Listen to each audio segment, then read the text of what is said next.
उत्तराखंड की बुलेटिन में आपका स्वागत है। मैं दुर्गेंद्र चौहान हूं। सबसे पहले हेडलाइंस। उत्तराखंड में पंचायतों का बढ़ाया गया कार्यकाल।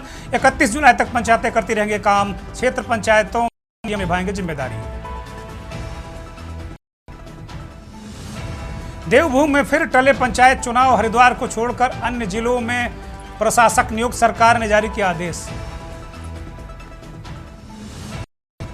चारधाम यात्रा में जुटी श्रद्धालुओं की भीड़। 5 लाख से अधिक श्रद्धालुओं की हुई स्क्रीनिंग। केदारनाथ में 17 बेड का अस्पताल शुरू। सीएम धामी का बड़ा फैसला है। स्कूलों में हफ्ते में एक बार स्थानीय बोली भाषा में होगी बातचीत और भाषण निबंध प्रतियोगिताएं। 51,000 रुपए रखा जाएगा इनाम। शिक्षक कर्मचारियों के तबादलों की डेट खत्म। मार्च की जगह अब इस बार जून में हुए तबादले। विभागों की ओर से आधी अधूरी तैयारियों के चलते हुए तबादले। उत्तराखंड में गर्मी का कहर जारी। देहरादून में पारा 38 पार। कुछ इलाकों में हल्की बारिश की संभावना।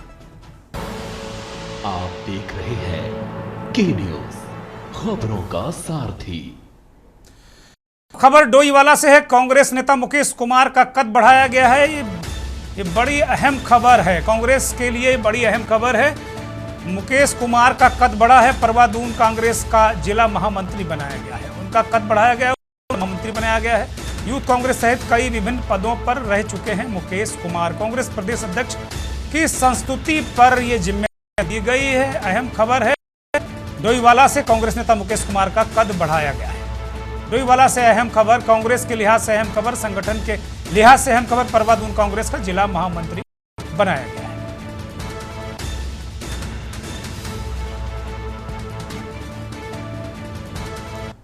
डोईवाला से ही ये खबर भी है। परवादून बार एसोसिएशन के चुनाव की प्रक्रिया शुरू हो गई है। 4 अधिवक्ताओं ने विभिन्न पदों के लिए नामांकन खरीदे आज, और नामांकन पत्रों की बिक्री के बाद ये नामांकन पत्र जमा होंगे। परवादून बार एसोसिएशन के चुनाव को लेकर सरगर्मी। जैसा आपको बता दें कि वकीलों के चुनाव काफी प्रतिष्ठापूर्ण हो जाते हैं और इनके संगठन का चुनाव भी बहुत प्रतिष्ठापूर्ण रहता है। तो परवादून बार एसोसिएशन के चुनाव की सरगर्मियां तेज हैं। वकीलों ने नामांकन पत्र खरीदे हैं, उन्हें जमा किए जाएंगे और इसके बाद फिर लगातार चुनावी प्रक्रिया चलेगी। मतगणना और ये सब बाद में होंगे। मतदान और मतगणना के कार्य बाद में।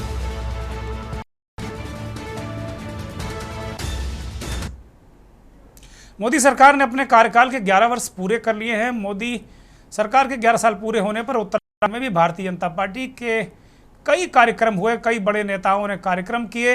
मोदी सरकार के कार्यकाल को लेकर उत्तराखंड में पत्रकार वार्ता, तमाम क्विज शो, कार्यशालाएं, विकास प्रदर्शनी, विधानसभा स्तर पर केंद्रीय योजनाओं के पंजीकरणों का शिविर भी आयोजित किया जाएगा।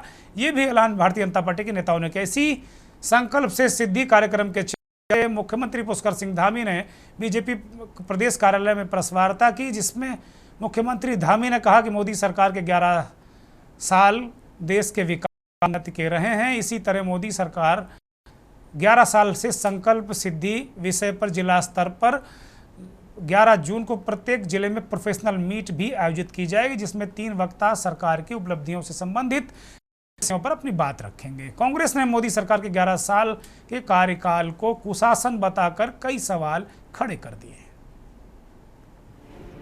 प्रधानमंत्री नरेंद्र मोदी के कार्यकाल को 11 साल पूरे होने पर उत्तराखंड के मुख्यमंत्री पुष्कर सिंह धामी ने प्रेस वार्ता को संबोधित करते हुए कहा कि साल 2014 से पहले घपले घोटालों की सरकार होती थी। अब ये परिभाषा बदल गई है। अब ये साल विकास व देश की उन्नति के रहे हैं। प्रधानमंत्री नरेंद्र मोदी के लिए उत्तराखंड हमेशा से प्राथमिकता में रहा है। अगर पिछले कुछ सालों पर नजर डालें तो हम देख सकते हैं कि उत्तराखंड प्रधानमंत्री मोदी के दिल के बेहद करीब है। आइए देखते हैं वो खास तारीखें जब प्रधानमंत्री मोदी देवभूमि की मिट्टी से जुड़े रहे। पीएम ने नवंबर 2021 को केदारनाथ में विकास कार्यों के साथ ही आदि गुरु शंकराचार्य की मूर्ति लोकार्पित करने से लेकर साल 2021-22 के विधानसभा चुनावों और 23 मार्च 2022 को मुख्यमंत्री धामी के शपथ ग्रहण में उनकी उपस्थिति राज्य के प्रति उनकी प्रतिबद्धता दर्शाती है। 21 अक्टूबर 2022 को केदारनाथ बद्रीनाथ यात्रा, 12 अक्टूबर 2023 को मानस खंड जागेश्वर आदि कैलाश दौरा, 8 दिसंबर 2023 को ग्लोबल इन्वेस्टर्स समिट और 2 व 11 अप्रैल 2024 को लोकसभा चुनावों के दौरान उनकी मौजूदगी इसका प्रमाण है। 28 जनवरी 2025 को राष्ट्रीय खेलों में उनकी भागीदारी ने खेलों को बढ़ावा दिया है। ये सभी यात्राएं दिखाती हैं कि उत्तराखंड उनकी प्राथमिकता में है और वे इसे विकास व आध्यात्मिकता केंद्र बनाने के लिए प्रतिबद्ध हैं। इन तमाम दौरों में उत्तराखंड को हजारों करोड़ विकास की सौगात दी है। साथियों, उत्तराखंड की ये भूमि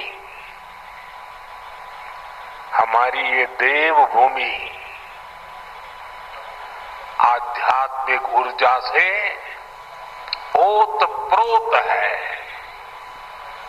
4 धाम और अनंत तीर्थों का आशीर्वाद, जीवनदायिनी मां गंगा का ये शीतकालीन गद्दी स्थल आज एक बार फिर यहां आकर आप सब अपने परिवारजनों से मिलकर मैं धन्य हो गया हूं। देश की राजनीति में पॉलिटिक्स ऑफ परफॉर्मेंस की एक नई परिभाषा, एक नई कार्य संस्कृति स्थापित की है। आदरणीय प्रधानमंत्री मोदी जी के नेतृत्व में अब सरकार का अर्थ बदल गया है। अब सरकार परफॉर्म एंड ट्रांसफॉर्म की भावना से संचालित होती है, जिसमें जन भागीदारी शासन की आत्मा बन चुकी है।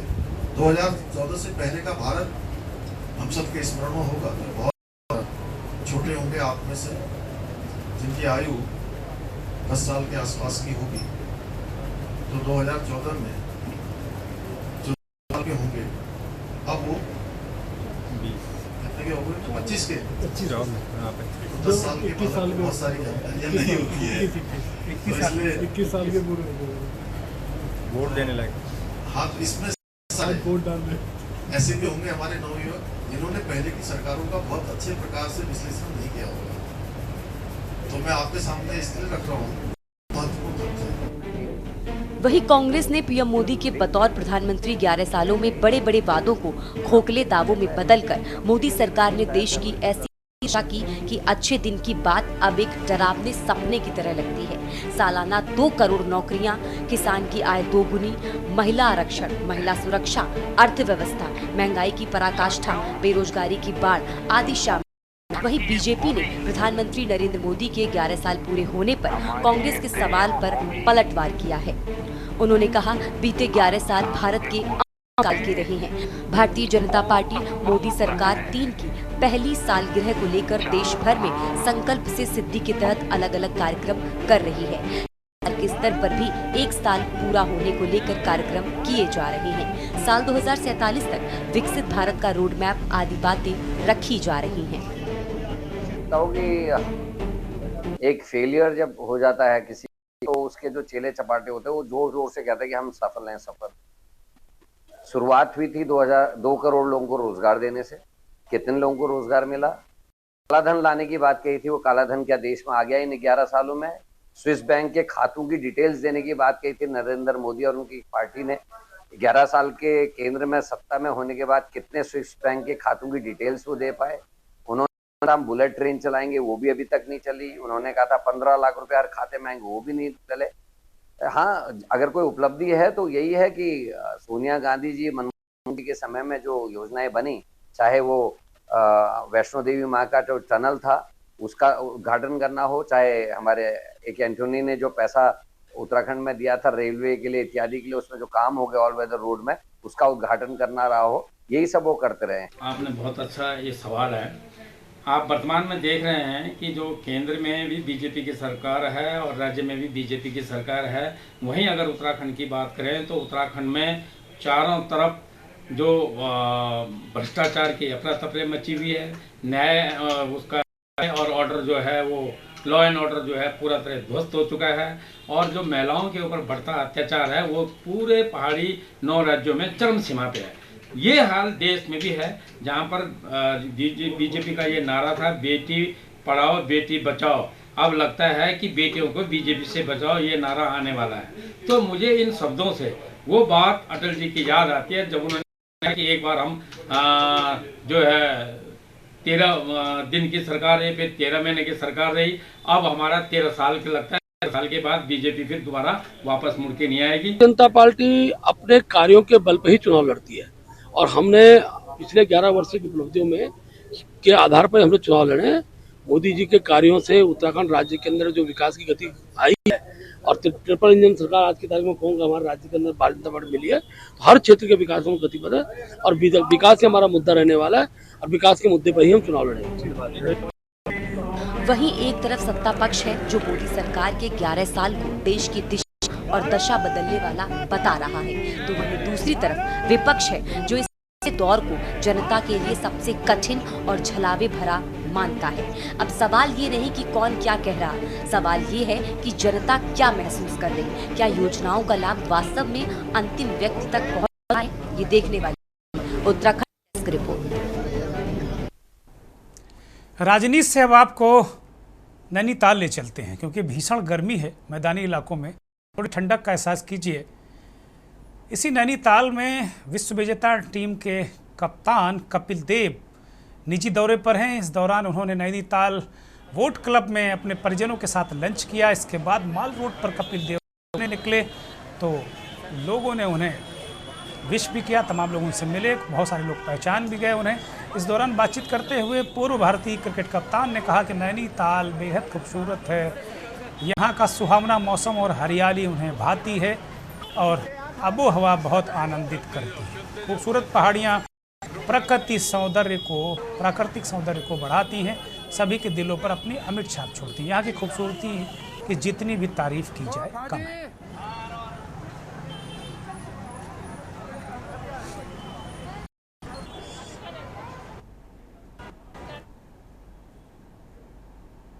प्रधानमंत्री नरेंद्र मोदी के 11 साल के कार्यकाल को उत्तराखंड विधानसभा अध्यक्ष रितु भूषण खंडूरी ने स्वर्णिम काल करार दिया। विधानसभा अध्यक्ष ने कहा कि कोटद्वार में वो बातचीत कर रही थी, उन्होंने कहा कि प्रधानमंत्री ने सभी वर्गों का सर्वांगीण विकास किया है और उनके नेतृत्व में आज देश के चहुमुखी विकास की ओर हम बढ़ रहे हैं।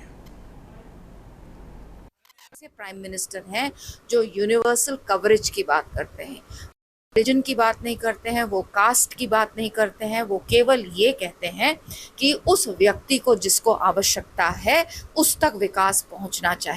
सो एक ये बहुत बड़ा चेंज जो पूरे देश में देखने को मिलता है और जिसको लोग अब समझने लगे हैं, सवाल करने लगे हैं कि अब हमें आप केवल वर्गों में नहीं बांट सकते हैं कि ये फलाना है, ये वोट बैंक है, ये फलाना वोट बैंक है।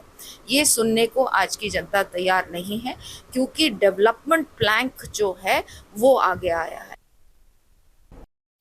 विकास की बातों से अब आगे बढ़ते हैं। अगली खबर है विश्व प्रसिद्ध बाबा नीम करोली धाम से। बाबा नीम करोली की महिमा है कि दुनिया भर से लोग उनके यहाँ आते हैं। उत्तराखंड के कैची धाम में नैनीताल के निकट बाबा नीम करोली का धाम है। 15 जून को हर वर्ष स्थापना दिवस मनाया जाता है, जिसमें लाखों की संख्या में पूरे देश और दुनिया से श्रद्धालु पहुंचते हैं। ऐसे में हल्द्वानी कैची धाम तक की यातायात व्यवस्था और श्रद्धालुओं के लिए जो दिक्कतें होती हैं ट्रैफिक जाम की, उससे निजात के लिए जिला प्रशासन ने व्यवस्थाएं इस बार कई महत्वपूर्ण निर्णय लिए गए हैं, जिनमें कैची धाम दर्शन को आने वाले श्रद्धालुओं को काठगोदाम और हल्द्वानी रोड स्टेशन से शटल सेवा के माध्यम से भेजा जाए। उनकी गाड़ियां खड़ी करा ली जाएंगी ताकि जाम न लगे और उन्हें शटल सेवा जो 15-15 मिनट, 10-10 मिनट में, 5-5 मिनट में शटल चलेगी, उसके द्वारा बाबा के धाम इन्हें भेजा जाएगा। इसके अलावा 2 पहिया वाहन भी 15 जून को कैची धाम तक नहीं जाएंगे। Haldwani city magistrate AP Vajpayee ने बताया कि जिला प्रशासन के निर्देश पर 100 वाहनों का इंतजाम कर प्रशासन शटल सेवा चलाएगा, जिससे कि सभी शटल सेवा के माध्यम से जाएंगे ताकि जाम और उहापोह की अफरा तफरी की स्थिति न बने, लोगों को सुगम तरीके से दर्शन कराए जाएं, अन्य व्यवस्थाएं भी बेहतर रहेंगी। साथ ही रेल प्रशासन से भी कोऑर्डिनेशन किया गया है। रेलवे के माध्यम से देश और दुनिया से कैंची धाम आने वाले श्रद्धालुओं के लिए भी बेहतर व्यवस्था करने के लिए कहा गया है। 6 ट्रेनें आने वाले यात्रियों की काठगोदाम से रहेंगी, काठगोदाम लगाएंगे और इसके बाद शटल सेवा चलाई जाएगी। जो हमें निर्देश मिले हैं उसके द्वारा ये कहा है कि पूर्व की भांति इस बार भी काठगोदाम रेलवे स्टेशन और हल्द्वानी जो हमारा रोडवेज स्टेशन केमो स्टेशन है वहाँ से मेले के दृष्टिगत शटल सेवाएं चलाई जाएंगी और लगभग इस दोनों स्थानों से 100 बसों का हम लोग व्यवस्था कर रहे हैं। इसमें एक अलग कलर कोड की भी इस बार निर्देश प्राप्त हुए हैं और इसमें चूँकि हमारा जो रेलवे एडमिनिस्ट्रेशन है उसके साथ भी समन्वय स्थापित हुआ है। जो कानून है उसमें करीब 6 ट्रेन आती हैं, तो जब भी उनके यहाँ पहुँचने का समय होगा उसी के अनुसार वहाँ पर बसों की व्यवस्थाएं सुनिश्चित करने के लिए भी परिवहन विभाग को निर्देश दिए गए हैं। अगली खबर मंगलौर से है। बाग से लीची तोड़ने को लेकर एक युवक की पेड़ से बांधकर पिटाई करने का मामला सामने आया और इसका वीडियो भी आप स्क्रीन पर देख रहे हैं कि कैसे युवक को पेड़ से बांधकर कुटाई और पिटाई की गई है। कुछ लोग युवक को गालियां देते नजर आ रहे हैं और उसकी पिटाई कर रहे हैं। वीडियो उत्तराखंड के रुड़की के पास मंगलौर क्षेत्र का बताया जा रहा है। इस घटना को लेकर में विवाद भी हुआ जिसमें एक युवक घायल भी हुआ। दोनों पक्षों ने पुलिस में तहरीर दे दी है, वह पुलिस आगे की कार्यवाही में जुट गई है।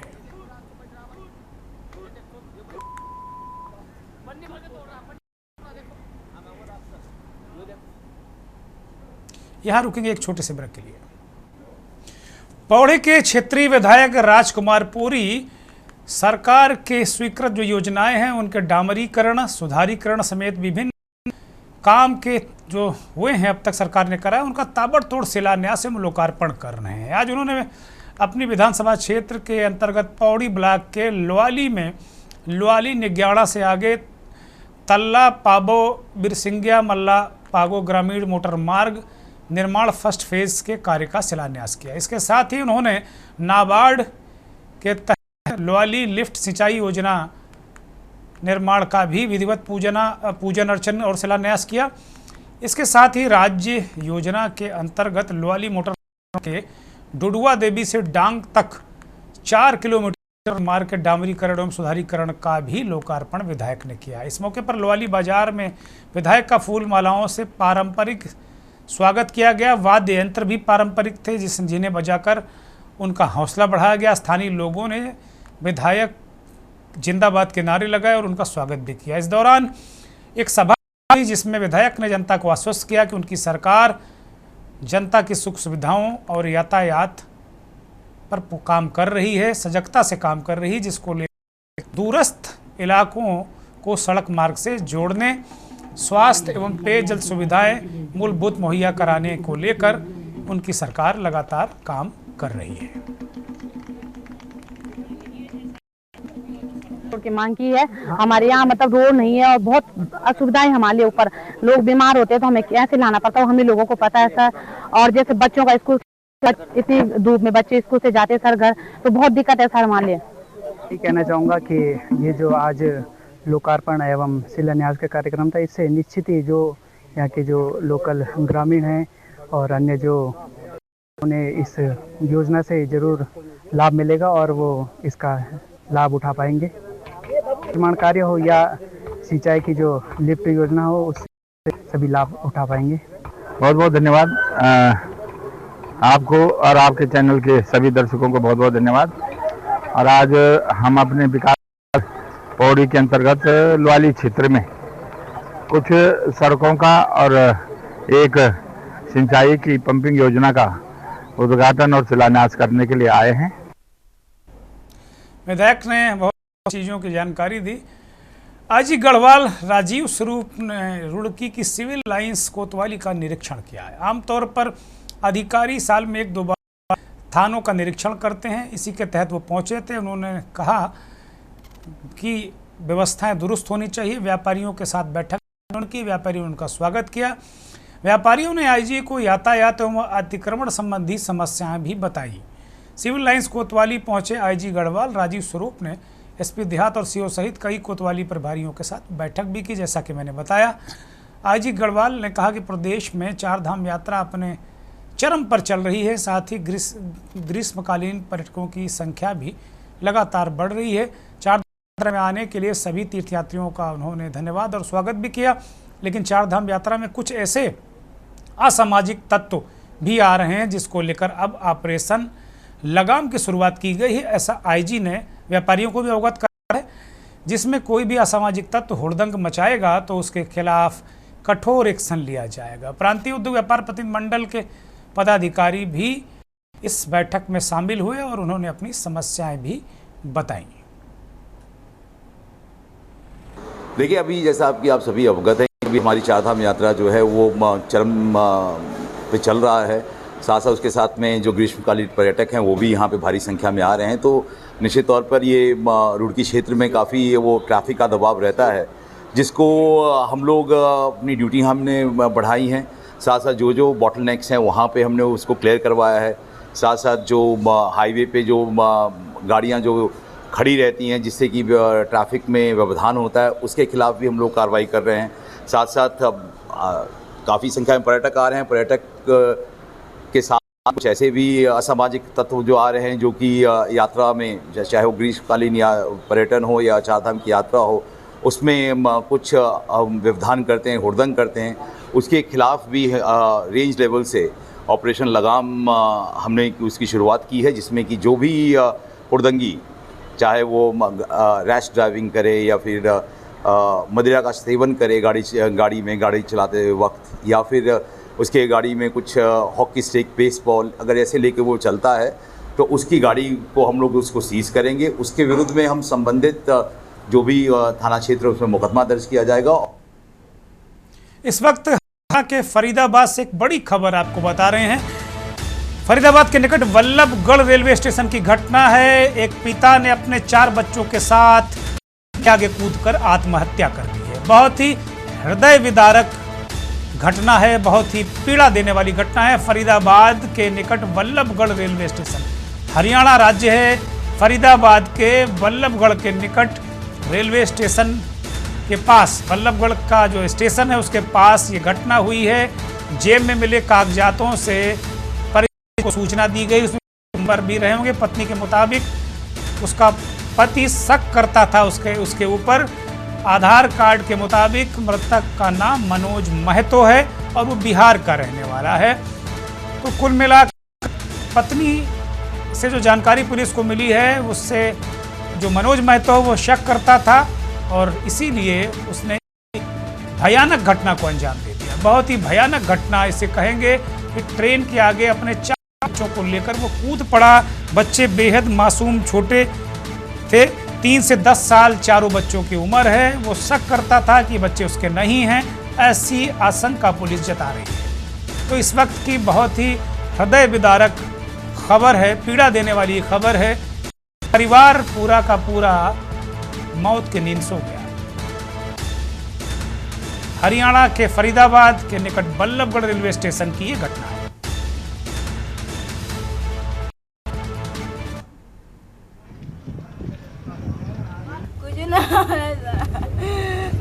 एक भैया है, भैया से बात कर लिया। भैया करके कहा कब करे कब कल हम दूसरा ही समझ गए, दूसरा से बात कर रहे हैं, दूसरा लड़का से बात कर रहे हैं। आप पर शक कर रहे थे वो? अभी मौके पे ही थे हम, अब भी मौके पे ही फिलहाल। डेड बॉडी ट्रैक से हटाई है, बीके हॉस्पिटल के लिए भेजा है। ये एक आदमी है मनोज महतो के नाम से उसकी पहचान हुई है। उसके 4 बच्चे थे, अपना ट्रेन द्वारा सुसाइड कर लिया है। जैसे हमें घटना की सूचना मिली हम तुरंत मौके पे आए हैं। जो हमारे चौकी इंचार्ज था उन्होंने बताया कि सर ऐसे बात होगी, तो मैं भी फरीदाबाद से तुरंत मौके पे आया और हमारे डीएसपी साहब श्री राजेश टेची साहब वो भी घटनास्थल पे आए हैं। खबर उत्तराखंड के बुलेटिन में इतना ही। आगे देखिए हमारा खास कार्यक्रम मंथन।